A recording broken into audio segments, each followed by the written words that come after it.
Friends, आप सबका स्वागत है आपके अपने यूट्यूब चैनल फार्मा एमसीक्यू में। देखो बच्चों, देखो इस वीडियो में क्या लेके आई हूँ मैं। देखो मैंने छोटे छोटे वीडियोस बनाए हुए थे अभी जो रिसेंटली अभी बनाए थे, है ना। तो जैसे एंजाइम काइनेटिक्स का बनाया था, जो आपका डीआरसी डोज रिस्पॉन्स कर्व है उसका वीडियो बनाया था, एक प्रोपेलेंट का नोमेनक्लेचर का वीडियो बनाया था, है ना। तो ऐसे कुछ वीडियोज़ हैं, है ना। तो बच्चों को मिलते नहीं है वो, तो ये वो जो है 5-6 वीडियो है वो मैं आपको इसी वीडियो में, एक ही वीडियो में कंबाइन कर दूंगी, क्योंकि इसमें इसके ऊपर ना रिसेंटली जो है क्वेश्चंस बने हुए हैं। तो ये इंपॉर्टेंट टॉपिक है, तो आपको ये टॉपिक आनी चाहिए, ओके।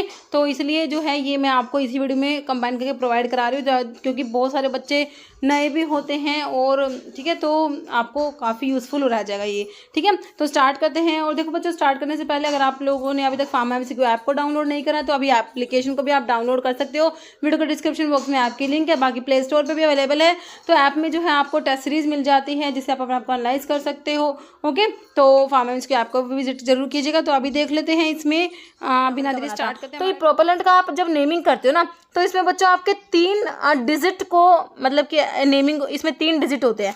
तो फर्स्ट डिजिट जो होता है दैट वो किसे रिप्रेजेंट करेगा। फर्स्ट डिजिट का मतलब होता है number of carbon atom -1, second होता है नंबर ऑफ हाइड्रोजन +1 और थर्ड नंबर होता है नंबर ऑफ फ्लोरीन एटम। और बाकी की जो कार्बन की वैलेंसी को 4 सेटिस्फाई करना है आपने, बाकी की जो बची हुई वैलेंसी को सेटिस्फाई करने के लिए क्लोरीन लगा देना, ठीक है। पहला number of chlorine -1, second digit number of hydrogen +1 और थर्ड डिजिट मतलब कि नंबर ऑफ फ्लोरीन एटम, है ना। तो देखो फर्स्ट डिजिट रिप्रेजेंट करेगा 1 carbon atom -1, second hydrogen +1, third number of fluorine, ठीक है। तो ऐसे होता है इसमें। तो आपसे देखो प्रोपेलेंट 11 बना था, तो मैं एक बार प्रोपेलेंट 11 के बारे में समझा दूं। 11 जो होता है बच्चों, इसको ना 11 को आपने देखो इसमें 3 डिजिट कंसिडर करनी है हमने, 3 डिजिट। तो 11 को ना आप इसको 011 को 11 बोलोगे, आप 11 को ना ऐसे नहीं कर सकते, ये 11 नहीं है। Propellant 11 is this, okay. ऐसे प्रोपेलेंट 12 होगा 012, वो प्रोपेलेंट 12 होगा। तो ये प्रोपेलेंट 11 मतलब कि 011 है, ये प्रोपेलेंट 11 है। तो हमारा जो प्रोपेलेंट 11 है ये इसमें 3 डिजिट है। तो फर्स्ट डिजिट मैंने क्या कहा, नंबर ऑफ कार्बन -1। तो आपका कितना कार्बन होगा, जिसमें से 1 माइनस करोगे तो 0 आएगा। भाई मेरे पास 1 कार्बन होगा तो मैं उसमें से 1 माइनस करूंगा तो 0 आ जाएगा। दूसरा है नंबर ऑफ हाइड्रोजन +1। तो मेरे पास कितना हाइड्रोजन, जिसमें मैंने 1 प्लस करा तो 1 आया। भाई मेरे पास 0 हाइड्रोजन था तो मैंने उसमें 1 प्लस करा तो 1 आ गया। थर्ड होता नंबर ऑफ फ्लोरीन एटम, तो ये थर्ड हो गया, मेरे पास फ्लोरीन 1 है। अब इसका बनाओ स्ट्रक्चर, कैसे बनाओगे। भाई आपने क्लोरीन तो एक ही है ना, तो इसमें 4 वैलेंसी कार्बन की, तो हाइड्रोजन तो है ही नहीं, फ्लोरीन 1 है, तो 3 को जो बच गए इसको सेटिस्फाई कर दो क्लोरीन लगा के। मैंने क्या कहा, जो बच जाएंगे वहां पर क्लोरीन लगा देना, ठीक है। तो ये हो गया ट्राइक्लोरो मोनोफ्लोरो। तो मोनो को लिखने की जरूरत नहीं होती, है ना, लिखो तो लिख दो, बाकी जरूरत नहीं है। आप जब ट्राइक्लोरो फ्लोरो लिखोगे तो उसमें अंडरस्टूड है कि इसमें एक ही फ्लोरीन है। अगर 2 होते तो हम डाई लगाते। ट्राइक्लोरो फ्लोरो और 1 कार्बन के लिए मीथेन, ट्राइक्लोरो फ्लोरोमीथेन। तो ये 1 का नाम क्या है, ट्राइक्लोरो फ्लोरोमीथेन, ट्राइक्लोरोफ्लोरोमीथेन। समझ आ गया मेरे हिसाब से मेरे बच्चों को। अभी मैं बनाऊंगी प्रोपेलेंट 12 का। तो प्रोपेलेंट 12 को हम क्या कहेंगे, 012 कहेंगे। तो पहला तो कार्बन, वही मतलब कि कार्बन में से -1 करना, तो कितने में से -1 करेंगे तो 0 आएगा। भाई मेरे पास 1 कार्बन होगा तो मैं उसमें से 1 माइनस करूंगा तो 0 आ जाएगा, मतलब कार्बन नंबर 1, कार्बन 1 है। अब हाइड्रोजन में +1 करना है, तो किस में +1 करोगे कि 1 आएगा, तो 0 में +1 करेंगे तो 1 आएगा। ये फिर आपका फ्लोरीन होता है, ये लास्ट वाला फ्लोरीन होता है। तो मेरे पास 1 कार्बन, मतलब ये यहाँ पे हाइड्रोजन है बच्चों, 1 कार्बन है, हाइड्रोजन तो इसमें है ही नहीं। और आपका फिर इसमें जो है फ्लोरीन कितना है, 2 है, 2 फ्लोरीन लगा दो, वैलेंसी को सेटिस्फाई कर दो क्लोरीन से। तो ये बन गया, क्या बन गया, डाइक्लोरो डाइफ्लोरो, और ये 1 कार्बन के लिए मीथेन, डाइक्लोरो डाइफ्लोरो। बच्चों 1 कार्बन है इसमें, तो ये हमारा क्या बनेगा, मीथेन ही बनेगा, ठीक है। तो अभी मेरे हिसाब से आपको समझ आ गया। प्रोपेलेंट 011 हमने देखा, प्रोपेलेंट 012 हमने देखा, है ना। तो अभी देखो एक और एग्जांपल देख लो, 114 का एग्जांपल और देखो, आपको मतलब बिल्कुल क्लियर होना चाहिए। हमसे कुछ भी पूछ ले फिर हम बना पाएंगे, है ना। तो फर्स्ट का मतलब है नंबर ऑफ कार्बन -1। तो कितने कार्बन थे, जिसमें से हमने -1 करा तो 1 आए, मतलब कि मेरे पास 2 कार्बन थे, जब -1 करेंगे तो 1 आएगा। हाइड्रोजन कितने थे, उसमें 1 प्लस करा तो 1 आया, 1 आया। तो मतलब हाइड्रोजन मेरे पास 0 थे, तो उसमें 1 प्लस करा तो 1 आया, है ना। और ये है फ्लोरीन जो है 4। तो अब देखो 2 कार्बन आपने लगा दिए, और 4 आपके पास फ्लोरीन है, फ्लोरीन आपने लगा दिए 4। अब वैलेंसी को सेटिस्फाई कर दो क्लोरीन से, 2 क्लोरीन लगा दिए, तो हमारा नाम क्या बन गया, डाई क्लोरो और टेट्रा फ्लोरो हो गया। और ये 2 कार्बन के लिए आपने इथेन लगा दिया, है ना। तो मेरे हिसाब से ये हमें समझ आ गया। तो ठीक है, तो इसमें देखो क्या लिखा हुआ है, प्रोपेलेंट 11 वही है हमारा ट्राइक्लोरो, हमने देखा फ्लोरोमीथेन। ओके, तो इसमें जो है 1 कार्बन है, 3 क्लोरीन है और 1 जो है फ्लोरीन है, मैंने आपको समझा दिया। फर्स्ट डिजिट का मतलब है कार्बन -1, दूसरी डिजिट का नंबर है हाइड्रोजन का हाइड्रोजन +1 और थर्ड आपका रिप्रेजेंट करेगा किसको, नंबर ऑफ फ्लोरीन एटम को। ठीक है, तो मेरे हिसाब से आपको समझ आ गया।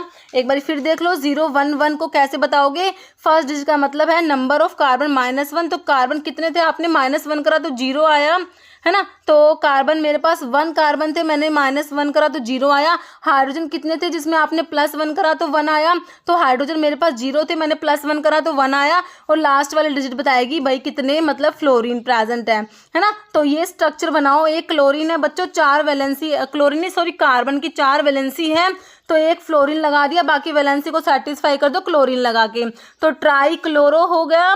और मोनोफ्लोरो बोल दो या फिर सिर्फ फ्लोरो बोल दो। और 1 कार्बन के लिए मीथेन लगाना है, ध्यान रखना, 2 कार्बन के लिए इथेन होगा, ठीक है, ध्यान रखना। ओके, तो अभी जो आपको समझ आ गया मेरे हिसाब से, जो अब Km होता है माइकलिस मेंटन इक्वेशन में, जो माइकलिस मेंटन कांस्टेंट होता है Km, ठीक है। तो इसमें थोड़ा सा इसके बारे में चीज़ें सीखेंगे और किस टाइप से क्वेश्चंस इसके ऊपर बने हैं, PYQ हम करेंगे, प्रीवियसली किस टाइप के क्वेश्चंस हमारे फार्मासिस्ट एग्जाम में इसके ऊपर पूछे गए हैं, ठीक है। और बच्चों देखिए, ये जो हम अपने MCQs डिस्कस करते हैं, तो ये हमारे सभी अपकमिंग गवर्नमेंट फार्मासिस्ट एग्जाम के लिए इंपॉर्टेंट है। किसी भी गवर्नमेंट फार्मासिस्ट एग्जाम के आप प्रिपरेशंस कर रहे हो, जैसे कि आपके अभी डिफरेंट स्टेट और सेंट्रल लेवल के फार्मासिस्ट के एग्जाम है, एम्स का कॉमन रिक्रूटमेंट एग्जामिनेशन होने वाला है, रेलवे है, और भी जितने भी स्टेट और सेंट्रल लेवल के फार्मासिस्ट के एग्जाम है, सभी के लिए हमारे क्वेश्चंस, हमारे MCQs इंपॉर्टेंट होते हैं बच्चों। ओके, अभी फार्मा MCQ की मोबाइल एप्लीकेशन को भी आप प्ले स्टोर से डाउनलोड कर सकते हो, अदरवाइज वीडियो के डिस्क्रिप्शन बॉक्स में ऐप की लिंक है, ऐप को भी डाउनलोड कर सकते हो आप, जहाँ पर टेस्ट सीरीज है, डिफरेंट कोर्सेज है, तो आप वहाँ से भी अपने आप को जो है प्रिपरेशंस को बेहतरीन कर सकते हो। देखो बच्चों, देखो अभी हम पढ़ेंगे Km के बारे में, माइकलिस मेंटन जो इक्वेशन होता है उसके बारे में, Km वैल्यू क्या होता है, इन सब चीज़ों के बारे में इसमें हम ये जो टॉपिक है, ये जब आप एंजाइम्स पढ़ते हो ना, एंजाइम्स में आपका आता है।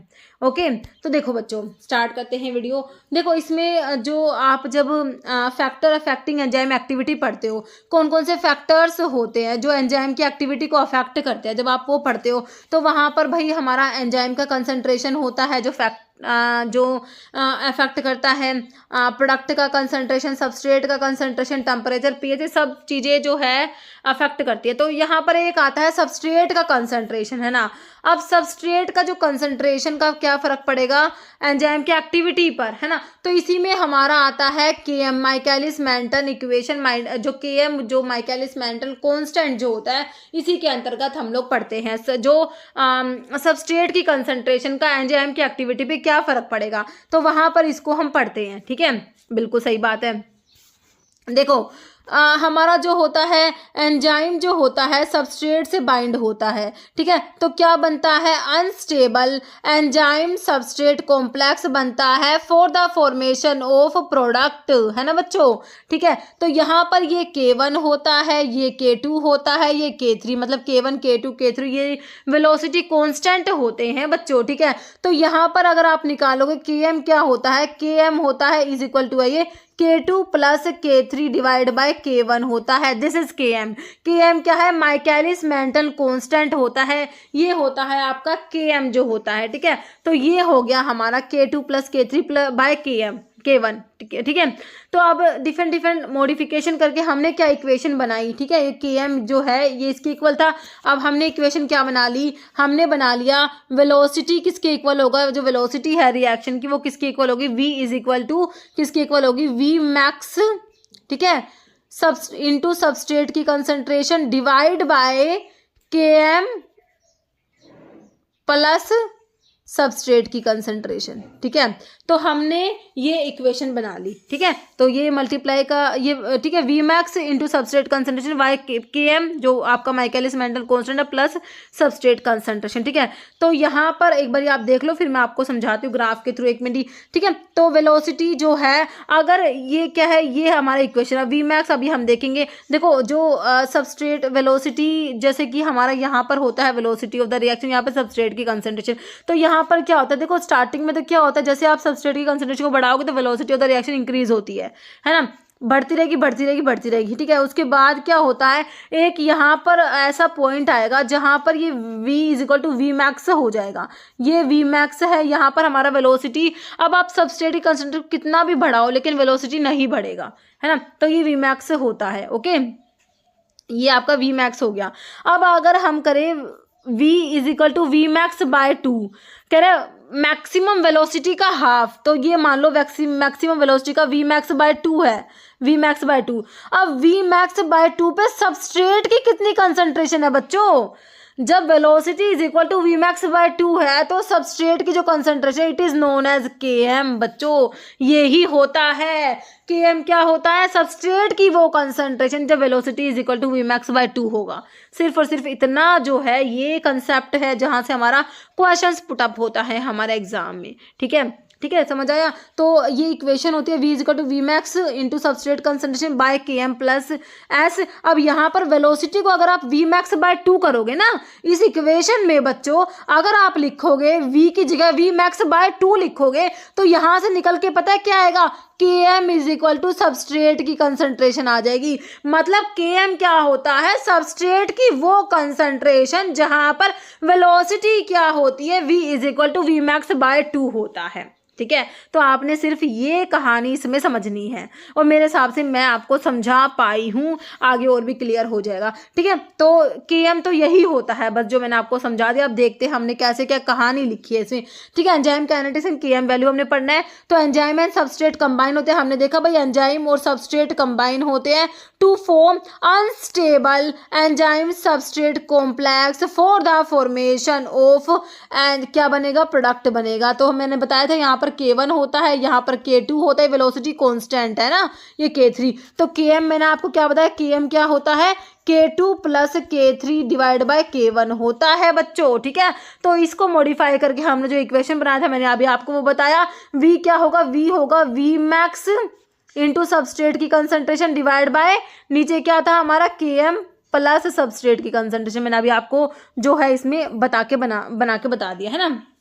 ठीक है, तो Km क्या होता है, माइकलिस मेंटन कांस्टेंट होता है।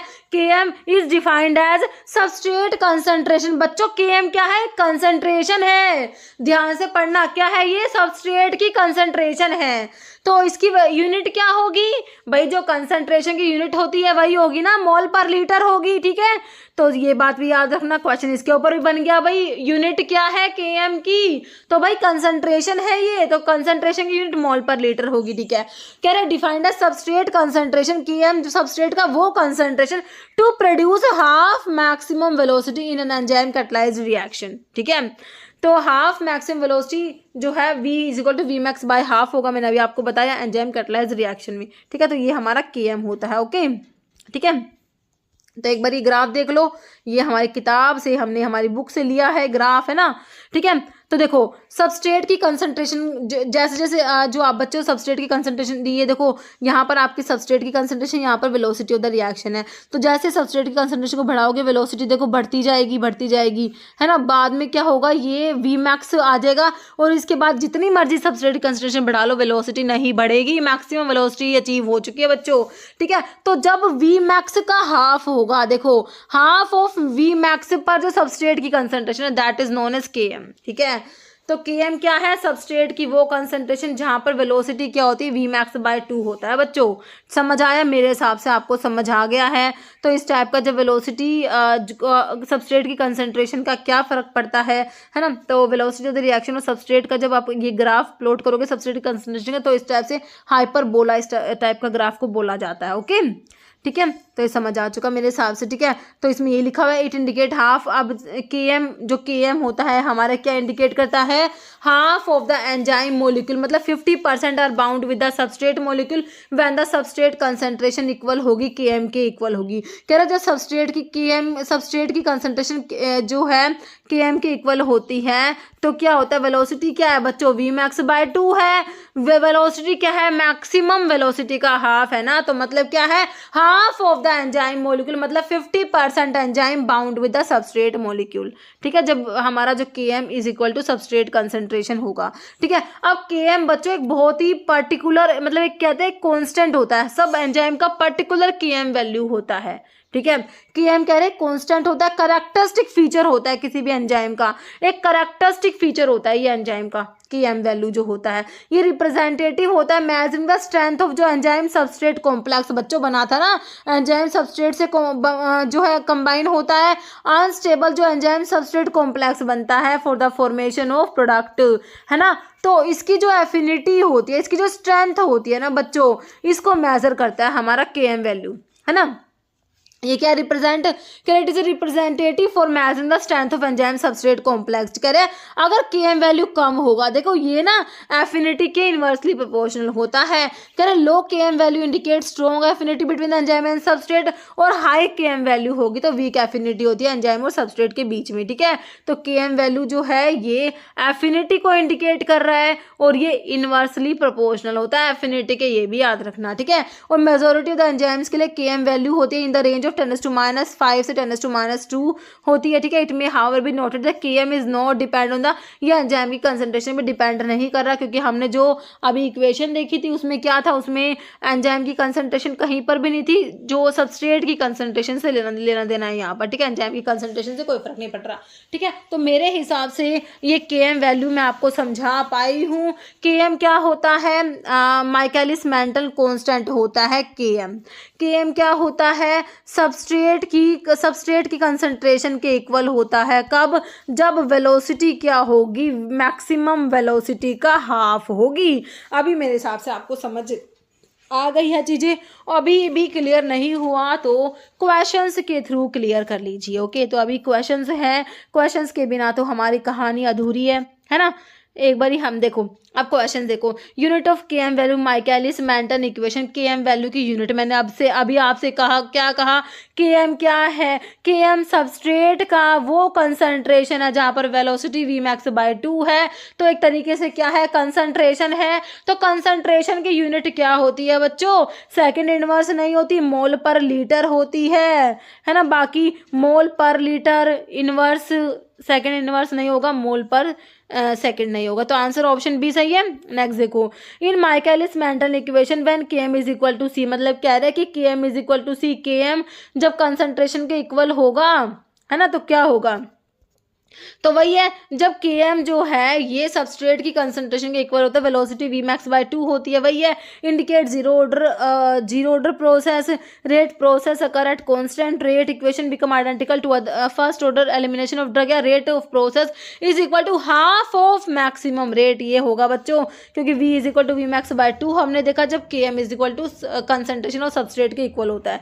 ठीक है, तो ऑप्शन डी आपका मेरे हिसाब से आपको समझ आ गया। जब Km वैल्यू किसको इंडिकेट करेगा, अभी तो बताया, अगर Km वैल्यू ज़्यादा होता है तो एंजाइम और सबस्ट्रेट का जो एफिनिटी होता है बच्चों वो कम होगा, और अगर Km कम होगा तो एफिनिटी ज़्यादा होगा। तो Km वैल्यू किसको इंडिकेट करता है, इम्प्योरिटी को नहीं, फिजियोलॉजिकल रोल प्योरिटी नहीं बच्चों, एफिनिटी को इंडिकेट करता है, ऑप्शन डी। ओके, नेक्स्ट है, enzyme kinetics are often studied using the Michaelis Menten equation, what does the Michaelis constant indicate. देखो बच्चों फिर से पूछ लिया, Km किसको इंडिकेट करेगा, Km, है ना। वो देखो ये इसमें SSB में रिसेंटली पूछा हुआ क्वेश्चन है, कह रहे टोटल कंसंट्रेशन ऑफ एंजाइम, तो Km क्या बताता है, टोटल कंसंट्रेशन एंजाइम का बिल्कुल नहीं बताता। सबस्ट्रेट कंसंट्रेशन बिल्कुल, Km क्या है, सबस्ट्रेट की कंसंट्रेशन है at which reaction rate is half of its maximum, बिल्कुल सही बात है।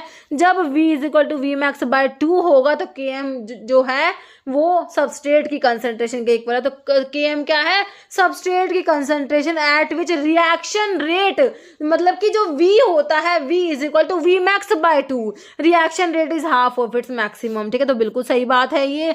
Enzyme maximum reaction rate km नहीं बताएगा, टाइम इट्स टेक, तो ये कोई टाइम नहीं है, ये क्या है, सबस्ट्रेट की कंसंट्रेशन है। ठीक है, तो ऑप्शन बी क्लियर है मेरे हिसाब से। नेक्स्ट क्या है, तो यही लिखा हुआ जो हमने पढ़ लिया ऊपर। जैसा Michaelis Menten constant is defined as, देखो फिर से क्वेश्चन आया, तो ये रिसेंटली ये क्वेश्चन बना था, ये वो MHSRB, ये तेलंगाना में जो फार्मासिस्ट का एग्जाम हुआ था ना अभी जो है 2014 में, है ना, उसी का ही है मेरे हिसाब से ये। नहीं उसका नहीं है शायद, पता नहीं, मतलब कि ये पूछा हुआ क्वेश्चन है हमारे फार्मासिस्ट एग्जाम का ही है। देखो तो इसमें क्या है, क्या पूछा, Michaelis Menten constant is defined as the dash concentration to produce, देखो इसमें सिंपल जो मैंने आपको डेफिनेशन बताई थी ना वही है, Michaelis Menten constant is defined as dash concentration to produce half maximum velocity in enzyme catalyse reaction. तो वही है, किसकी कंसंट्रेशन है, सबस्ट्रेट की कंसंट्रेशन है ना भाई। हमने अभी देखा कि जब सबस्ट्रेट की कंसंट्रेशन का वेलोसिटी के साथ हमने ग्राफ प्लॉट करा, तो पहले तो क्या सबस्ट्रेट की कंसंट्रेशन बढ़ाया, वेलोसिटी बढ़ रही थी, उसके बाद क्या हुआ, वी मैक्स आ गया। अब जब आपने वी मैक्स बाय 2 देखा, तो जहां पर जो सबस्ट्रेट की कंसंट्रेशन थी वही तो हमारा km था ना, जहां पर वेलोसिटी क्या थी, वी मैक्स बाय 2 थी बच्चों, तो वही तो हमारा वो सबस्ट्रेट की कंसंट्रेशन क्या थी, km थी। ठीक है, तो क्या है, ये सबस्ट्रेट की कंसंट्रेशन है, तो ऑप्शन सी लगा दो, है ना, बिल्कुल सिंपल, ऑप्शन सी हो गया। नेक्स्ट देखो, which of the following false, गलत कौन सा बच्चों, गलत बताना है। कह रहा है as a concentration of enzyme is increase, velocity of reaction proportionality increase. ठीक है, तो जब जैसे आप कंसंट्रेशन बढ़ाओगे एंजाइम की वेलोसिटी बढ़ती जाएगी। कह रहे low km value indicate strong affinity, बिल्कुल सही बात है। अगर km वैल्यू कम होता है तो एंजाइम और सबस्ट्रेट के बीच में जो एफिनिटी है ना बच्चों वो ज़्यादा होता है। कह रहे high km value reflect weak affinity, ये भी सही है। km depend on concentration of enzyme, गलत, सरासर गलत। km कंसंट्रेशन ऑफ एंजाइम पे डिपेंड नहीं करती, है ना, बिल्कुल नहीं करती। ऑप्शन डी करेक्ट हो गया हमारा, मतलब कि गलत कौन सा, ऑप्शन डी गलत है ना। जैसे capacity limited process can be describe by linear kinetics, non linear, Michaelis Menten kinetics, mixed kinetics. तो ये माइकलिस मेंटन काइनेटिक्स है बच्चों, ऑप्शन सी।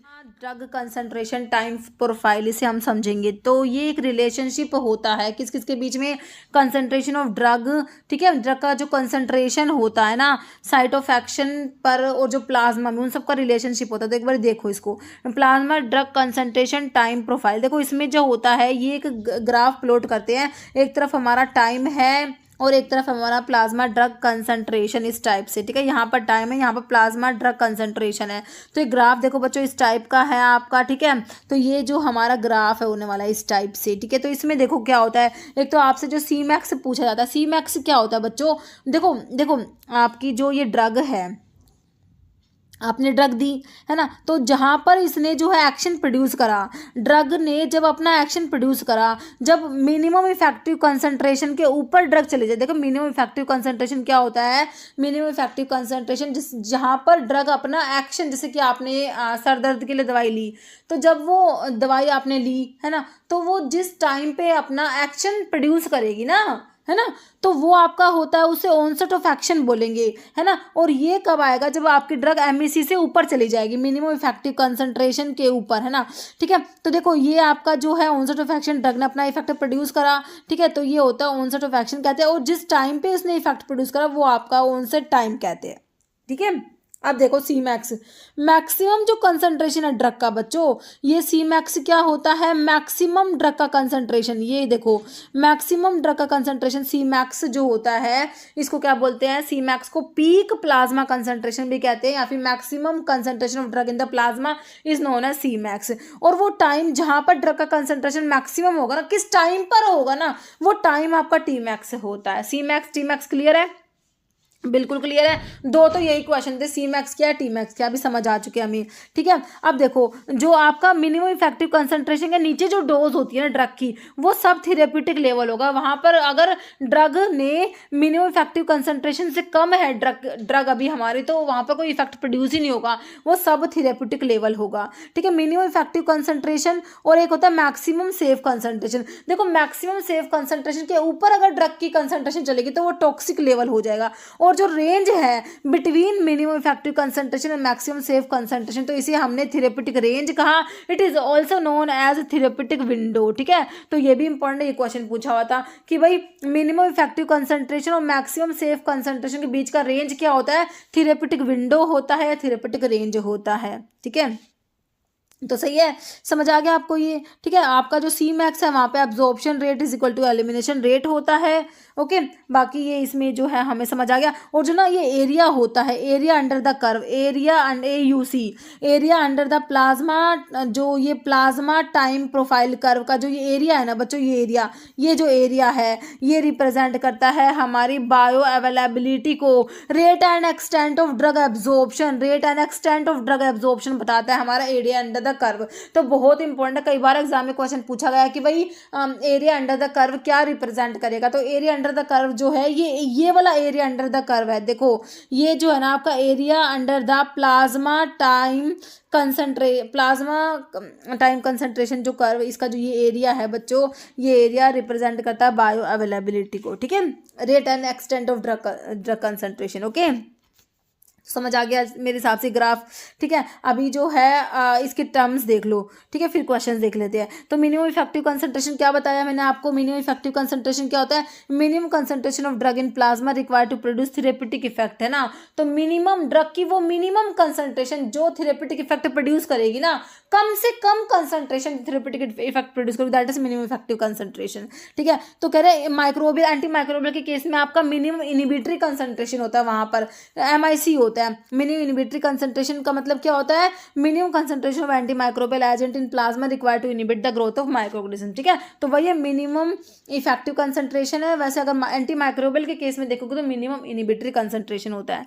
ठीक है, अब मैक्सिमम सेफ कंसंट्रेशन, देखो बच्चों मैक्सिमम सेफ कंसंट्रेशन कह दो या मिनिमम टॉक्सिक, देखो मैक्सिमम सेफ कंसंट्रेशन है, इसके ऊपर अगर कंसंट्रेशन हो जाएगी तो वो आपका टॉक्सिक लेवल हो जाएगा, तो इसको मिनिमम टॉक्सिक भी कह सकते हो, है ना। ठीक है, क्योंकि इसके ऊपर तो टॉक्सिक इफेक्ट प्रोड्यूस हो जाएंगे, तो कम से कम कंसंट्रेशन जिस पर टॉक्सिक इफेक्ट प्रोड्यूस होंगे वो मिनिमम टॉक्सिक कंसंट्रेशन होगी या फिर मैक्सिमम सेफ, दोनों एक ही चीज है, ध्यान रखना। Concentration of drug in plasma above which toxic effect produce हो जाएंगे। अब concentration of drug above MSC जो है मैक्सिमम सेफ कंसंट्रेशन से ऊपर जो कंसंट्रेशन होगा उसको टॉक्सिक लेवल कहेंगे, जो फिर टॉक्सिक इफेक्ट प्रोड्यूस हो जाएंगे। Drug concentration between minimum effective concentration maximum safe concentration represent करेगा थेरेप्यूटिक रेंज या फिर थेरेप्यूटिक विंडो भी इसे कहते हैं, इंपॉर्टेंट है बहुत ज़्यादा।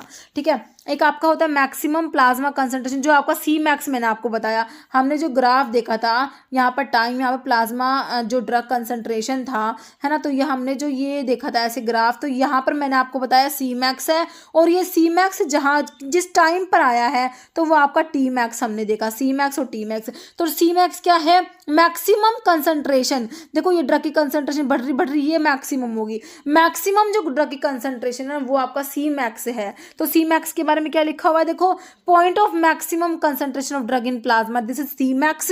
मैक्सिमम प्लाज्मा कंसंट्रेशन किसके ऊपर डिपेंड करेगा बच्चों, ठीक है, तो इसको ना पीक प्लाज्मा कंसंट्रेशन भी कहते हो, पीक प्लाज्मा कंसंट्रेशन या मैक्सिमम प्लाज्मा कंसंट्रेशन। ठीक है, तो ये किस पर डिपेंड करता है, मैक्सिमम प्लाज्मा कंसंट्रेशन। देखो आपने कितनी डोज दी है, डोज कितनी एडमिनिस्टर्ड करी है, तो एडमिनिस्टर्ड डोज पे डिपेंड करेगा, है ना, रेट ऑफ एलिमिनेशन पे डिपेंड करेगा, रेट ऑफ एब्जॉर्प्शन के 3 फैक्टर पे डिपेंड करेगा आपका टी सी मैक्स, किस किस पे, dose administered, rate of absorption, rate of elimination पे।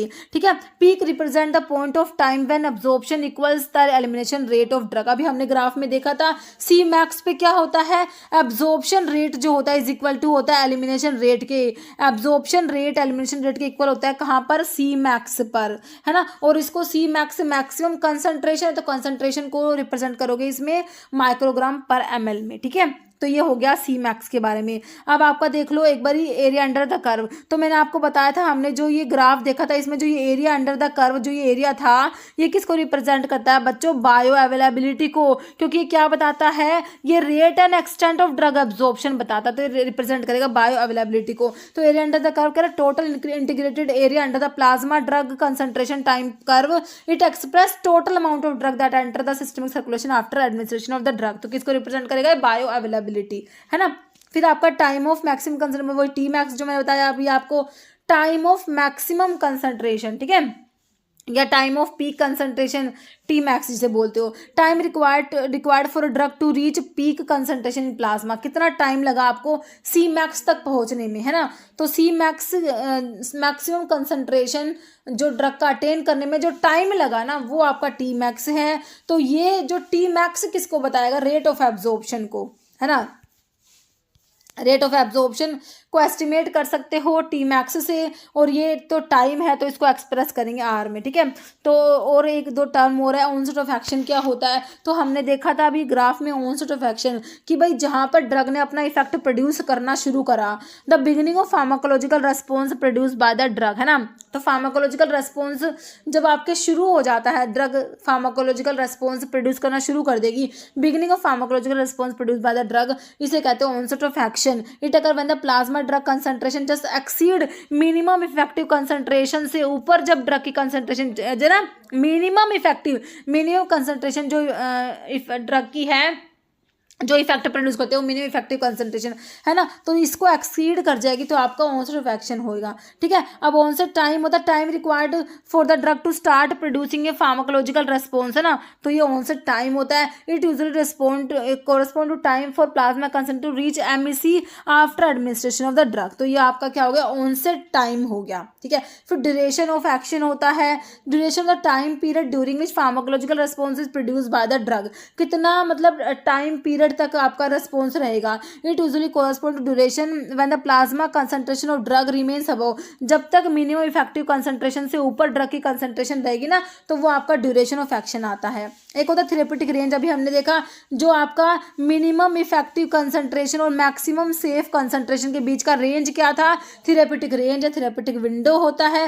थेरेप्यूटिक इंडेक्स क्या होता है बच्चों? थेरेप्यूटिक इंडेक्स जो आपका मैक्सिमम सेफ कंसंट्रेशन और मिनिमम इफेक्टिव कंसंट्रेशन का रेशियो कह दो, या फिर थेरेप्यूटिक इंडेक्स हमने क्या पढ़ा है? LD50/ED50 भी पढ़ते हैं, LD50/ED50, है ना। मिनिमम लीथल डोज और मिनिमम इफेक्टिव डोज का रेशियो भी आप लोग पढ़ते हो, है ना। ये भी आपका थेरेप्यूटिक इंडेक्स होता है। और या फिर कह दो ratio of maximum safe concentration to minimum effective concentration, है ना।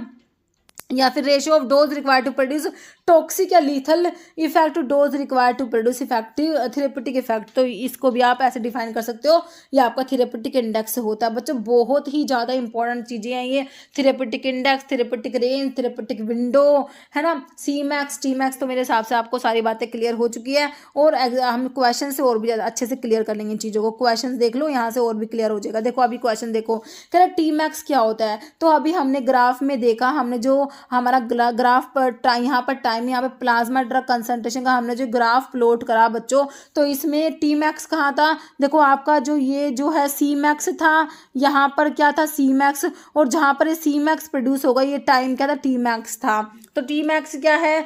T max time taken to reach the maximum concentration in plasma after administration, ठीक है। तो मैक्सिमम कंसंट्रेशन तक पहुँचने में जो टाइम लगा है ना, वो आपका टी मैक्स है। तो बच्चों ऑप्शन तो ना आपको ए ही करेक्ट दे रखा है, ठीक है। बाकी है मिनिमम कंसंट्रेशन ऑफ ड्रग, तो ड्रग की जो मिनिमम कंसंट्रेशन होती है ना, वो तो क्या होगा? Minimum concentration, minimum effective concentration होती है जहाँ पर ड्रग जो है अपना इफेक्ट करना प्रोड्यूस करती है ना, फार्माकोलॉजिकल एक्शन प्रोड्यूस होता है। Time required to half drug to be eliminated from the body, maximum concentration of drug, maximum concentration of drug in the plasma, ये तो हमारा क्या होता है? सी मैक्स होता है, ठीक है। तो ये टी मैक्स मेरे हिसाब से ऑप्शन ए समझ आ गया। नेक्स्ट है therapeutic window is a range between, तो मैंने आपको बताया थेरेप्यूटिक विंडो किस किस के बीच का रेंज होता है। देखो थेरेप्यूटिक विंडो होता है, या फिर इसको थेरेप्यूटिक रेंज भी कहते हो। थेरेप्यूटिक रेंज है थेरेप्यूटिक विंडो, है ना। तो मिनिमम इफेक्टिव कंसंट्रेशन और मैक्सिमम सेफ कंसंट्रेशन के बीच का रेंज होता है।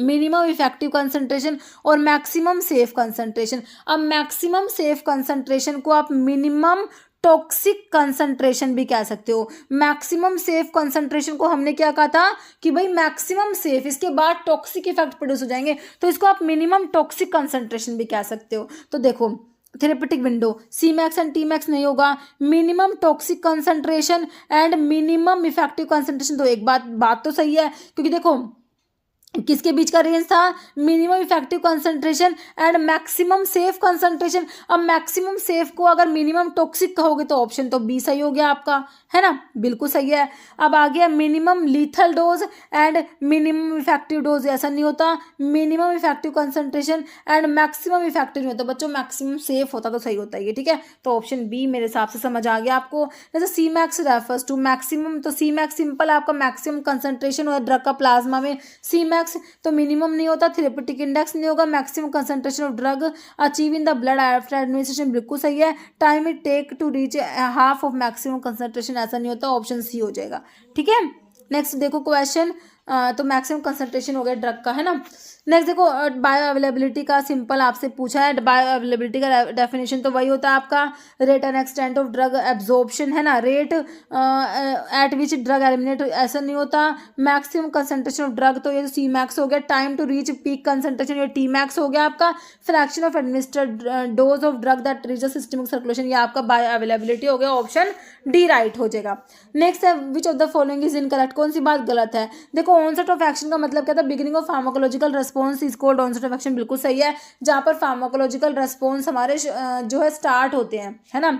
Onset time, it is a time required for drug to start producing pharmacological response, ये भी सही है। Duration of action, time period for which plasma concentration drug remains above the minimum effective concentration, जो आपको duration of action होता है ना, तो ये भी सही है। नेक्स्ट है ड्यूरेशन ऑफ एक्शन के बारे में देखो, time period for which plasma concentration of drug remains below MEC, से नीचे होगा तो ये नहीं होता, अबव द एमईसी होता है, ओके। तो ऑप्शन जो है आपका डी इनकरेक्ट है। Next time period for which plasma concentration of drug remains above minimum effective concentration, है ना, तो वो क्या होता है, तो अभी हमने देखा ड्यूरेशन ऑफ एक्शन होता है, तो सिंपल है, ऑप्शन ए होता है।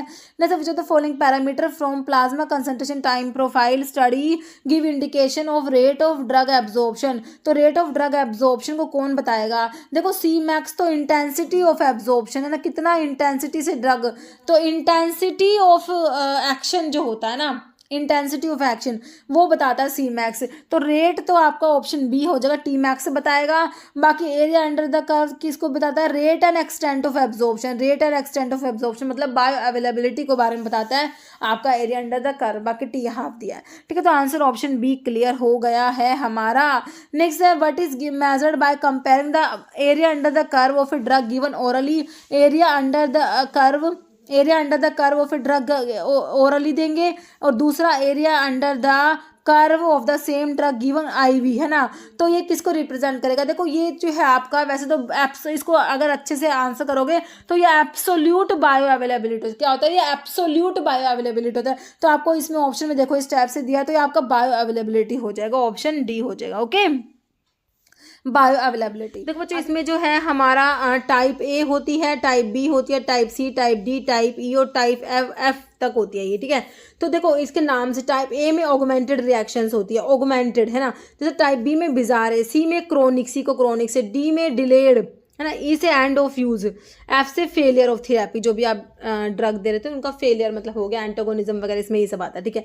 तो इस टाइप से देखो टाइप ए, सबसे पहले देखो टाइप ए जो होती है ये ऑगमेंटेड रिएक्शंस होती है, ए से ऑगमेंटेड याद रखना, augmented pharmacological effect which are, तो ये क्या होते हैं, डोज डिपेंडेंट होते हैं, डोज पे डिपेंड करते हैं, प्रिडिक्टेबल होती है बच्चों, हमें पता होता है कि भाई ये ड्रग, ये जो हम ड्रग पर्टिकुलर ड्रग दे रहे हैं तो इससे ये एडवर्स इफेक्ट आएगा, ये प्रिडिक्टेबल होती है, पता होता है आपको इनके बारे में। रिवर्सिबल होती है, आप इनको रिवर्स कर सकते हो, भाई डोज को कम कर दो, है ना, इनको आप रिवर्स कर सकते हो, रिवर्सिबल होती है। प्रिवेंटेबल होती है, प्रिवेंट कर सकते हैं। मिनिमाइज बाय डोज को डिजीज एडजस्टमेंट से मिनिमाइज कर, डोज एडजस्टमेंट, है ना, ये मिनिमाइज कर सकते हो। फिर कह रहे साइड इफेक्ट आते हैं इसमें, तो अब आपसे क्वेश्चन पूछ लेगा भाई साइड इफेक्ट किस में आता है आपका, टॉक्सिक इफेक्ट किस में आता है, तो हम क्या कहेंगे, ये तो हमारे टाइप ए रिएक्शंस में आती है। जैसे इंसुलिन दे रहे हो भाई किसी बच्चे को, मतलब कि किसी भी मतलब कि डायबिटीज़ के लिए इंसुलिन दिया जा रहा है, तो अब क्या है भाई, इसने क्या करना था, ग्लूकोज कम कराना था भाई, हाइपोग्लाइसीमिया कराता है, ग्लूकोज को कम कराता है, बहुत ज़्यादा ग्लूकोज कम करा देगा, हाइपोग्लाइसीमिया करा देगा, है ना। तो ये हो गया हमारा। अब पूछ लेंगे भाई इंसुलिन ने जो हाइपोग्लाइसीमिया कराया कौन से टाइप के एडवर्स ड्रग रिएक्शन में आ रहा है, क्या बताओगे भाई, ऑगमेंटेड रिएक्शन है ना, साइड इफेक्ट टॉक्सिक इफेक्ट किस में आ रहा है, टाइप ए में आ रहे हैं ना, तो याद रखना, ठीक है।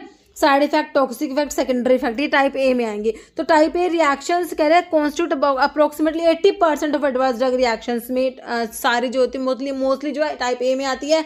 Usually consequence of drug primary pharmacological effect, okay, जैसे bleeding while using the anticoagulant warfarin को यूज करेंगे तो, है ना, ब्लीडिंग कोज करा देगा। इंसुलिन हाइपोग्लाइसीमिया करा देगी, टाइप ए में आएंगी। क्या होती है, डोज रिलेटेड होती है, यूजुअली माइल्ड होती है, although they may be serious और इवन फटाल भी हो सकती है बच्चों ये, ठीक है। इंट्राक्रैनियल ब्लीडिंग फ्रॉम वॉरफेरिन हमने पढ़ लिया। Such reaction usually due to an inappropriate dosages specially when drug elimination is impaired. The term side effect है ना, साइड इफेक्ट, टॉक्सिक इफेक्ट, ये सारे हमारे टाइप ए में आते हैं, है ना, और इनको डोज रिडक्शन से एलिवेट किया जा सकता है। टाइप बी, ये ए समझ आ गई। अभी बी मतलब बिजारे याद रखना, तो आपके जो इडियोसिंक्रेटिक रिएक्शंस, एलर्जी जो रिएक्शंस मेनली एलर्जी वाली, वो टाइप बी में आती है। टाइप बी बिजारे होती है, ये डोज पे डिपेंड नहीं करती बच्चों ये, ठीक है। ये नॉन प्रिडिक्टेबल होते हैं, इनको हम प्रिडिक्ट भी नहीं कर सकते भाई, पता नहीं किस इंडिविजुअल में कौन सी ड्रग क्या एलर्जी कर दे, क्या ही पता इसका, है ना। ये मेनली एलर्जिक रिएक्शंस आती है, इनमें इडियोसिंक्रेटिक रिएक्शंस आती है, okay. This reactions can be due to particular element with in the person और एनवायरनमेंट, ओके। इनको रिक्वायर विड्रॉल ऑफ ड्रग, बच्चों अगर ये रिएक्शन किसी में है ना तो आपको ड्रग का विड्रॉ करना पड़ेगा बच्चों, फिर ठीक है। ये ड्रग जो है उस पेशेंट्स में, जिस पेशेंट्स में ये पर्टिकुलर ड्रग आपका जो है type B reaction, allergic reaction करा रही थी, तो उसको ना फिर देना मत आगे, ठीक है, क्योंकि उस पेशेंट में इस ड्रग ने ये एलर्जी कोज करी थी, तो ठीक है। रिक्वायर विड्रॉल ऑफ ड्रग, और पेनिसिलिन जैसे एनाफाइलैक्सिस कोज करा देती है ना, ये सब आपका इसमें आ जाएगा। टाइप सी से क्रोनिक याद रखना है। क्रोनिक मतलब कि क्रोनिक यूज, ड्रग का क्रोनिक यूज से जो रिएक्शन आपको देखने को मिली, जैसे एनसेड्स को आप यूज करोगे, क्रोनिक यूज करते रहेंगे, तो मतलब कि इससे क्या होता है, ये नेफ्रोटॉक्सिटी कोज करा देता है, ओके। डी, टाइप डी में डिलेड आएंगी। डिलेड मतलब कि अगर after many year of treatment, बहुत सालों बाद आपको ये रिएक्शन देखने को मिलेंगी, है ना, ये ड्यू टू एक्यूमुलेशन की वजह से होती है ये। जैसे टेराटोजेनिक इफेक्ट, आप पूछ लेंगे टेराटोजेनिक इफेक्ट किस में आता है, क्या कहोगे, टाइप डी में आता है। कार्सिनोजेनेसिस कहाँ आता है, ये भी इसमें आता है। टाइप और थैलिडोमाइड का भी इसमें आ जाएगा, तो थैलिडोमाइड जो आपका कराया था टेराटोजेनिक इफेक्ट में आ गया। टाइप ई में क्या होगा, एंड ऑफ यूज, भाई किसी ड्रग को यूज करना बंद कर दिया, उसकी वजह से ये रिएक्शंस हुई हैं। कह रहे व्हेन सडनली स्टॉप, एकदम से किसी भी ड्रग का यूज बंद कर दिया, ठीक है, एकदम से सडनली स्टॉप कर दिया। Occur on withdrawal specially when drug is stopped abruptly, अगर एकदम से स्टॉप कर दिया ड्रग को, जैसे एंजिना हो जाएगा, अगर एटिनोलोल को एकदम से स्टॉप कर दोगे तो एंजिना कोज करा देगा। ओपियोड का विड्रॉल पढ़ते हो, ओपियोड को एकदम, ओपियोड ड्रग है उनको एकदम से स्टॉप कर दोगे तो विड्रॉल देखने को मिलता है ना, ठीक है। फिर एफ होता है फेलियर ऑफ थेरेपी, कोई भी थेरेपी का फेलियर की वजह से, जैसे कि ड्रग इंटरैक्शंस इसमें आते हैं, दो ड्रग दे रहे हो, एक दूसरे के इफेक्ट को एंटागनाइज कर गई, है ना, तो ये आपका किस में आ गया, टाइप एफ में आ गया, ओके। तो ये हमारी हो गई type A B C D E F, है ना। सी में अब हम देख ले क्रोनिक, डी ए से ऑगमेंटेड, बी से बिजारे, सी से क्रोनिक, डी से डिलेड, ई से एंड ऑफ यूज, और मतलब कि और एंड ऑफ यूज मतलब एंड कर दिया, मतलब विड्रॉल जो रिएक्शन है। एफ से फेलियर ऑफ थेरेपी, ठीक है। तो ये समझ आया एडवर्स ड्रग रिएक्शन। अभी देखो क्वेश्चन कैसे बने हुए हैं इनके ऊपर क्वेश्चन। कह रहे noxious and unintended effect of drug occur in normal dose are known as, तो adverse drug reaction, drug abuse, toxic reaction, therapeutic effect, तो ये एडवर्स ड्रग रिएक्शन का डेफिनेशन यही होता है, ओके। नेक्स्ट है adverse drug reaction does not occur due to, देखो किसकी वजह से नहीं होती, hypersensitivity, drug change, overdose या एलर्जी, एलर्जी से होती है, हाइपर सेंसिटिविटी ओवरडोज से भी होती है, तो ड्रग को चेंज करने की वजह से जो है ये नहीं देखने को मिलेगी। Sometime refer to as augmented reaction, तो ऑगमेंटेड किसे कहा था, ऑगमेंटेड रिएक्शन डोज डिपेंडेंट होती है, प्रिडिक्टेबल होती है, प्रिवेंटेबल होती है, रिवर्सिबल होती है, on the basis of pharmacology of drug, which type of reaction is being discussed here, B में बिजारे इडियोसिंक्रेटिक रिएक्शंस आई थी, डी में डिलेड आई थी, ए से ऑगमेंटेड आया था, ऑप्शन 3 लगाओ फिर बिल्कुल करेक्ट, सी से क्रोनिक हमने देखा था, है ना, क्रोनिक यूज से जो एडवर्स ड्रग रिएक्शन देखने को मिला था। तो हमारा आंसर क्या हो गया बच्चों, ऑप्शन 3 हो गया। Next, adverse drug reaction of hypoglycaemia with sulfonylurea can be categorised as, तो भैया इंसुलिन सल्फोनाइल जो है हाइपोग्लाइसेमिया करा रहा था या फिर सल्फोनाइलूरिया जो है हाइपोग्लाइसेमिया करा रहे हैं, तो किस में आ रहा है ये, हमने अभी देखा था ये टाइप ए में आता है, type A adverse drug reaction में आ जाएगा, इंसुलिन जो है या फिर सल्फोनाइलूरिया जो है हाइपोग्लाइसेमिया कराते हैं। ओके, नेक्स्ट है teratogenicity caused by thalidomide is which type of adverse drug reaction, thalidomide का टेराटोजेनिक इफेक्ट देखने को मिलता है, फोकोमीलिया कोज करा देता है बच्चों। तो जो टेराटोजेनिक इफेक्ट है ये हमने किस में देखा, बी में बिल्कुल नहीं, बिजारे इसमें जो इडियोसिंक्रेटिक रिएक्शन जो होती है एलर्जिक रिएक्शन इसमें आएंगी, एफ में फेलियर ऑफ थेरेपी जो आपके ड्रग एंटागोनिज्म ड्रग इंटरेक्शन आ जाएगा, डी से डिलेड में आपका जो है ये आया था, ऑप्शन सी राइट हो जाएगा। बाकी ई में एंड ऑफ यूज, किसी भी ड्रग को एकदम से आपने यूज बंद कर दिया तो आपको जो रिएक्शन देखने को मिलती है वो टाइप ई में आई थी, तो इसका आंसर सही है ना, ऑप्शन सी हो जाएगा type D. Okay, next, which of the following is a type B adverse drug reaction, type B में कौन सी आती है, टॉक्सिक इफेक्ट बच्चों, ये तो टाइप ए में आया था, toxic effect, side effect type A में आते हैं, इडियोसिंक्रेसी ड्रग विड्रोल इफेक्ट ना, तो टाइप बी में बिजारे रिएक्शंस जो होती है वो इडियोसिंक्रेटिक रिएक्शंस एलर्जिक रिएक्शंस आती है, ड्रग विड्रोल तो आपका जो एंड ऑफ यूज की वजह से एकदम से किसी ड्रग को बंद कर दिया है ना, तो वो टाइप ई में आया था। ओके, विटामिन ए जो होता है, पहले तो आपको पता होना चाहिए कौन सा water soluble fat soluble vitamin है। वाटर सोल्यूबल में आपने बी और सी पढ़े, और जो फैट सोल्यूबल जो विटामिन होता है उसमें आपने अडैक याद करा हुआ है, ए डी ई के। ओके, याद रहेगा, ठीक है। फिर बाकी विटामिन ए में बीटा आयनोन रिंग होता है, विटामिन डी बच्चों स्टीरॉयडल होता है, ध्यान में विटामिन डी क्या होता है, स्टीरॉयडल होता है ना, ऐसा पूछ लेंगे कौन सा विटामिन स्टीरॉयडल है तो विटामिन डी स्टीरॉयडल होता है। विटामिन ई में क्रोमेन रिंग होता है, विटामिन के में नैफ्थोक्विनोन रिंग होता है, विटामिन B1 जो थायमिन होता है इसमें थायाजोल और पिरिमिडीन रिंग हमने देखा अभी, विटामिन B2 राइबोफ्लेविन होता है, इसमें आइसोएलोक्साजिन रिंग होता है। ओके, विटामिन B3 आपका नायासिन जो होता है इसमें पायरिडिन रिंग होता है, B3 क्या होता है बच्चों, नायासिन, इसमें पायरिडिन रिंग है। B6 आपका पायरिडोक्सिन, इसमें भी पायरिडिन रिंग होता है। B12 साइनोकोबालामिन होता है, इसमें कोरिन रिंग प्रेजेंट होता है और इसमें कोबाल्ट भी प्रेजेंट है। आपसे पूछेंगे कौन सा विटामिन जिसमें कोबाल्ट प्रेजेंट है, तो विटामिन B12 जिसमें कोरिन रिंग होता है, सेंटर में कोबाल्ट प्रेजेंट होता है। विटामिन सी एस्कोर्बिक एसिड इसे कहा जाता है, तो विटामिन सी का structure similar to hexose sugar होता है। बायोटिन जो होता है विटामिन B7 से कहते हो बायोटिन को, तो बायोटिन में सल्फर भी प्रेजेंट होता है, तो इसमें इमिडाजोल रिंग होता है और थायोफिन रिंग होता है, ठीक है। तो बायोटिन में सल्फर प्रेजेंट है, आपका थायामिन में भी सल्फर प्रेजेंट, आपको पता है थाया वर्ड सल्फर के लिए होता है, तो बायोटिन में इमिडाजोल के साथ थायोफिन रिंग याद रखना। और फोलिक एसिड जो आपका विटामिन B9 होता है बच्चों, तो फोलिक एसिड में टेरिडिन रिंग होता है। ओके, तो ये है हमारे विटामिन और उसमें कौन सी रिंग प्रेजेंट है, तो इंपॉर्टेंट क्वेश्चन है, तो आपको आना चाहिए। ओके बच्चों, एक तरफ ये एक टेबल है जिसमें देखिए आपके डिजीज के नेम लिखे हुए हैं, एक तरफ लिखा हुआ है कौन से एंजाइम की डेफिशिएंसी से डिजीज होता है ना। तो जैसे आपका नीमन पिक डिजीज है, ओके, तो नीमन पिक डिजीज जो है इसमें कौन से एंजाइम की डेफिशिएंसी होती है, तो इसमें हमारा स्फिंगोमाइलिनेज एंजाइम की डेफिशिएंसी से होता है नीमन पिक डिजीज। तो ये हमारा ESIC 2019 में पूछा गया क्वेश्चन है ना। तो नीमन पिक डिजीज जो होता है इसमें आपका एंजाइम स्फिंगोमाइलिनेज एंजाइम की डेफिशिएंसी से होता है। फिर हमारा फार्बर डिजीज होता है, फार्बर डिजीज में कौन से एंजाइम की डेफिशिएंसी होती है, तो सिरामिडेज एंजाइम की डेफिशिएंसी से फार्बर डिजीज होता है। ओके, तो ये हमारा आई थिंक मेरे को DSSB का जो एग्जाम 2019 में हुआ था ना, उसमें ये फार्बर डिजीज का पूछा गया था, है ना। नेक्स्ट गोचर डिजीज, तो गोचर डिजीज जो है इसमें कौन से एंजाइम की डेफिशिएंसी होती है, तो बीटा ग्लूकोसिडेज एंजाइम की डेफिशिएंसी से होता है हमारा गोचर डिजीज। फिर है फेब्राइल डिजीज, फेब्राइल डिजीज में होता है कौन से एंजाइम की डेफिशिएंसी, अल्फा गैलेक्टोसिडेज एंजाइम की डेफिशिएंसी से फेब्राइल डिजीज होता है ना। फिर टे सैक डिजीज है, तो इसमें कौन से एंजाइम की डेफिशिएंसी है, हेक्सोज अमीनिडेज एंजाइम की डेफिशिएंसी से टे सैक डिजीज होता है।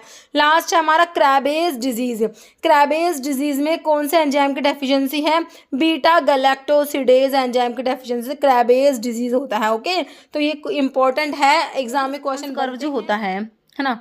तो देखो इसमें ये हमारा होता है डोज रिस्पॉन्स कर्व होता है, देखो ठीक है। तो इसमें जो होता है एक तरफ तो क्या होता है जो एक्स एक्सिस है यहाँ पर तो ड्रग का लोग में कंसंट्रेशन होता है, और जो हमारा वाई एक्सिस पे रिस्पॉन्स में जो है ये ग्राफ प्लॉट करा जाता है। ओके, तो इसमें देखो क्या होता है, एक तो ड्रग की पोटेंसी होता है और एक एफिकेसी होता है। पोटेंसी होता है अमाउंट ऑफ ड्रग, कितना अमाउंट है ड्रग का needed to produce certain response, है ना। एक सर्टेन रिस्पॉन्स को प्रोड्यूस करने के लिए कितना ड्रग का अमाउंट रिक्वायर्ड होता है, this is known as potency, है ना। तो जो हमारा डोज रिस्पॉन्स कर्व है इसमें पोजीशन ऑफ ड्रग डीआरसी मतलब dose response curve on the dose axis ये इंडिकेट करता है बच्चों पोटेंसी को, है ना। तो आपका डोज रिस्पॉन्स कर्व इधर आपका डोज है, लोग में डोज जो आपका ड्रग का लोग में कंसंट्रेशन है, इधर आपका रिस्पॉन्स है ना। तो आपके जो इसमें कह रहे ग्राफ जो है तो position of the dose response कर ऑन द डोज एक्सिस, तो ये इंडिकेट करेगा पोटेंसी को, है ना। तो अब आपकी एक ड्रग ये एक ड्रग ये है ना, तो कौन सी ज़्यादा पोटेंट है ना। तो देखो अब इसको तो देखो आपका जो इफेक्ट प्रोड्यूस करने के लिए देखो इसको इतना समय लग रहा है मतलब कि ये मतलब इस समय नहीं, इसको इतनी डोज की रिक्वायरमेंट है ना, इसको ज़्यादा की रिक्वायरमेंट है। तो जो आपकी जो ड्रग है ना जो इधर की तरफ राइट वोर्ड होगी वो उतनी ही कम पोटेंट होगी, और जो लेफ्ट की साइड में होगी वो ज़्यादा पोटेंट होगी, क्योंकि जितनी लेफ्ट होगी उतनी ही कम उसको डोज चाहिएगी रिक्वायर्ड इफेक्ट को प्रोड्यूस करने के लिए, है ना। तो position of dose response curve on the dose axis indicate potency, है ना। तो बच्चों इसी के ऊपर क्वेश्चन बना हुआ था कि भाई एक ड्रग जो है लेफ्ट है दूसरी ड्रग के, है ना। One drug is left to the another drug, मतलब कि drug A is left to the drug B इस टाइप से, तो कौन सी ज़्यादा पोटेंट होगी इस टाइप से, है ना। तो हमारी ड्रग ए ज़्यादा पोटेंट होगी ड्रग बी से, सिंपल यही क्वेश्चन था, है ना। तो अभी मेरे हिसाब से आपको पोटेंसी समझ आ गया, है ना। तो position of DRC on the dose axis indicate potency, कितना अमाउंट चाहिए ड्रग का required to produce a certain response, it is potency। तो dose response curve position rightward indicate lower potency, है ना। तो डोज रिस्पॉन्स कर्व जो है बच्चों हमारा जो राइटवर्ड होगा ना, जो राइट की तरफ होगा वो कम पोटेंट होगा। अब बच्चों ये आपको 4 ड्रग का डोज रिस्पॉन्स कर रहा है, ये 4 है, सबसे कम पोटेंट कौन सी है बच्चों, सी वाली सबसे कम पोटेंट है, सबसे ज्यादा पोटेंट है ये डी वाली सबसे ज्यादा पोटेंट है। ओके, तो समझ आ गया। तो सबसे ज्यादा पोटेंट कौन सी है, डी वाली, और सबसे कम पोटेंट है हमारी सी वाली, ये मेरे बच्चों को समझ आ चुका है ना। ठीक है, तो देखो इसमें दिखाया भी हुआ है कि भाई देखो इस वाली ड्रग को जो है सिर्फ इतनी सी डोज में ही रिस्पॉन्स प्रोड्यूस कर रही है ना, और ये इसको इतना ज़्यादा डोज चाहिए रिस्पॉन्स प्रोड्यूस करने के लिए, और इसको इतना ज़्यादा चाहिए, है ना। तो ये हो गया हमारा पोटेंसी, समझ आ गया, है ना। तो इसके बारे में लिखा हुआ है देखो। और एफिकेसी बच्चों पता क्या होता है, एफिकेसी होता है हमारा जो ये डोज रिस्पॉन्स कर्व होता है इसकी जो हाइट होती है, height of the dose response curve indicate efficacy, मतलब कि कितना रिस्पॉन्स वो ड्रग प्रोड्यूस करेगी, maximum response that can be produced by the drug, वो आपका एफिकेसी होता है।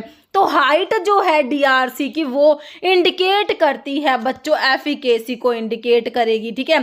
तो आपके देखो इसमें 4 ड्रग है, ए बी सी डी, है ना। अब देखो सबसे ज्यादा एफिकेसियस कौन सी है, देखो आपकी ए और बी जब ज्यादा एफिकेसियस, मतलब आप क्या कह सकते हो इसे कि भाई ड्रग ए वाली ड्रग की एफिकेसी ज्यादा है ड्रग बी से, है ना। ये तो देखो बी से नहीं, सॉरी इस डी वाले से, ये डी वाले तो इतना ही रिस्पॉन्स, इसकी हाइट तो इतनी है और इसकी हाइट यहाँ तक जा रही है ना। एफिकेसी के मामले में हमारी ड्रग ए की ज़्यादा एफिकेसी है as compare to drug D, है ना। और ए और बी इन दोनों की एफिकेसी सेम है, सी और डी की एफिकेसी सेम है।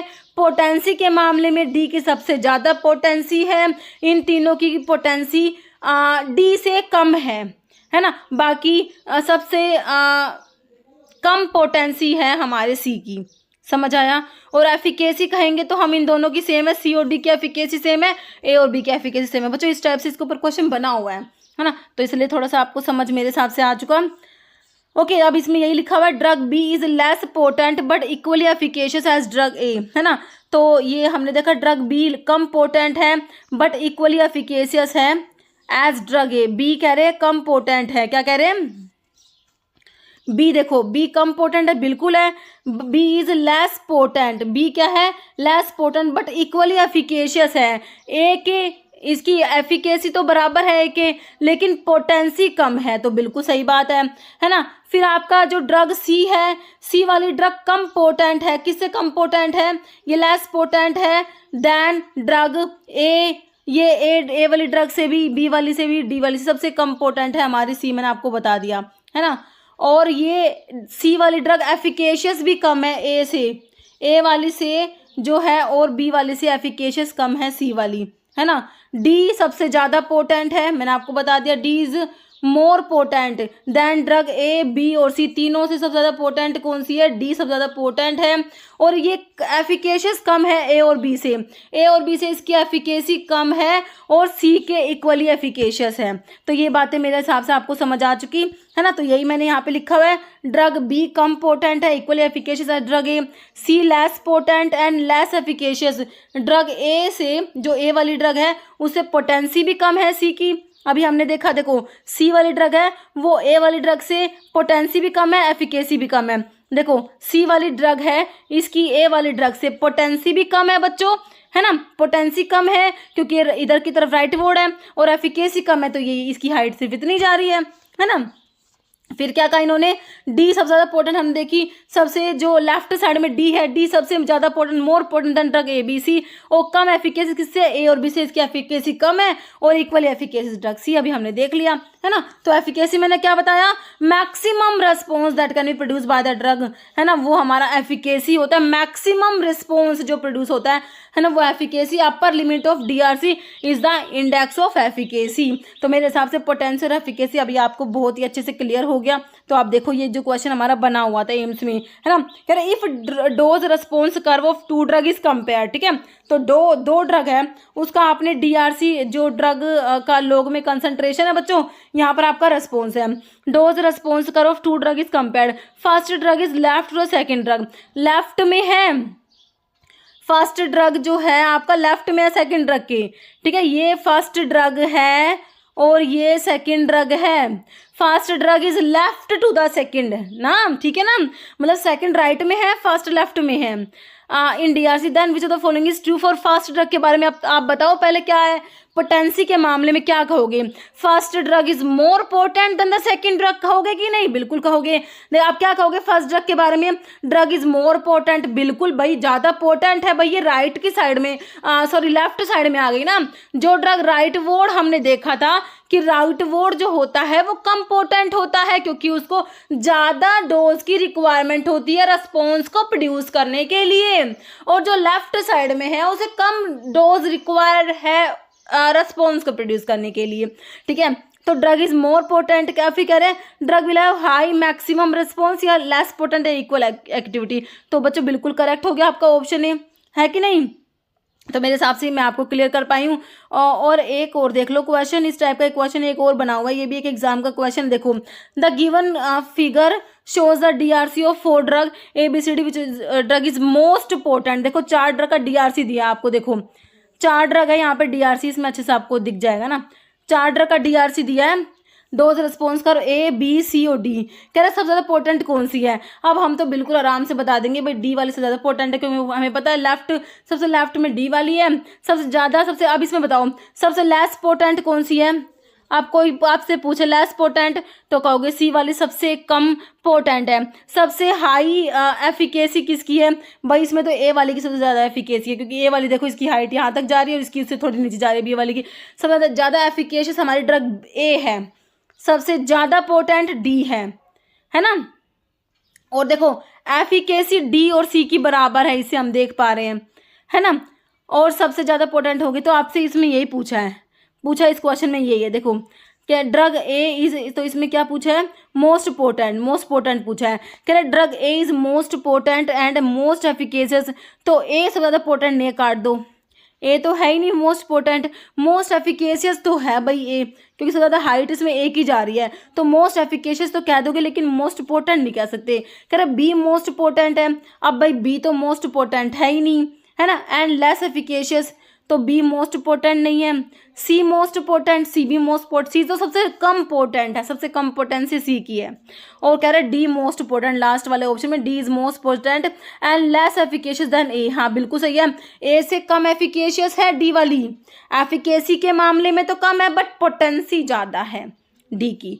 तो आंसर इसका बच्चों क्या हो जाएगा, D is most potent and less efficacious than A, है ना, डी करेक्ट हो जाएगा। ओके, तो मेरे हिसाब से बच्चों आपको ये डोज रिस्पॉन्स कर के बारे में, पोटेंसी और एफिकेसी के बारे में बिल्कुल क्लियर हो गया है ना। तो आपको इस वीडियो में बच्चों यही आपका जो है क्लियर करना था, यही क्वेश्चन मेरे को आपको समझाना था इस वीडियो में, इतना ही। अगर आपको वीडियो अच्छी लगे तो लाइक करना, शेयर करना, चैनल पर नए हैं तो मेरे आप लोगों से रिक्वेस्ट है कि चैनल को प्लीज़ सब्सक्राइब जरूर करना। Okay, thank you.